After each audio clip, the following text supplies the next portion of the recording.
হয়েছে। দেখছেন গাছগাছালি কীভাবে লড়াই, এই হাওয়ায় যাদের ঘর নাই তাঁবুতে থাকে, কেমনে থাকে?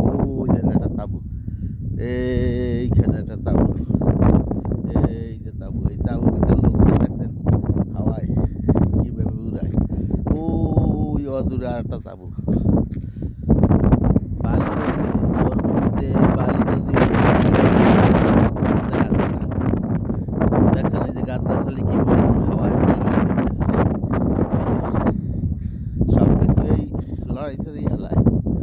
তবে একটা কথা, মরুভূমিতে একা থাকা আর বোকা থাকা সমান, একা কোনো কিছুই করতে পারে না, তাই না? এই একটা তাঁবুর ঘর বানাই যায়, তার কাছে পানি নাই, খাওয়ার কোনো কায়দা নাই, এই তাঁবুর ভিতরে কেমনে থাকবে, কেমনে? গ্যাস নাই, এই যে হাওয়া শো শো করে, যেমন বকরির কাছে ঘোরে। এই নিয়ে অনেক বকরি ছিল, নিজের লয়ে গেছে বকরিগুলি, বকরির কাছে ঘোরে। তারপর বকরি লইয়া এই মরুভূমিতে এই যে ছোটো ছোটো ঘাস, এই ঘাসগুলি খাওয়ায়।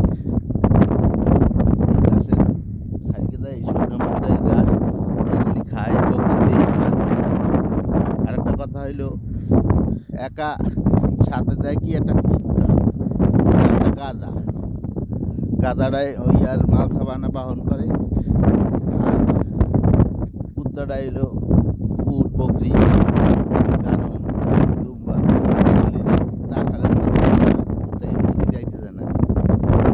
শো শো শো করে, অধিক মেন রোড দেখা যায় না, সব বাইরে হাওয়া সব আসতেছে। হাওয়ার লাগে খালি বালি বালি, এদেশে মরুভূমি, বালি উড়ে, গেলে এবার এই ভাবছি এই কাইমাটা যাবো, খাইবে মানে একটা তাঁবুর ঘর, এই তাঁবুর ঘরটা এটার ভিতরে একটা লোক থাকে, আর এক সাইড তো ছুটেই এলাইছে, কেমনে থাকে আল্লাহ এই জানি।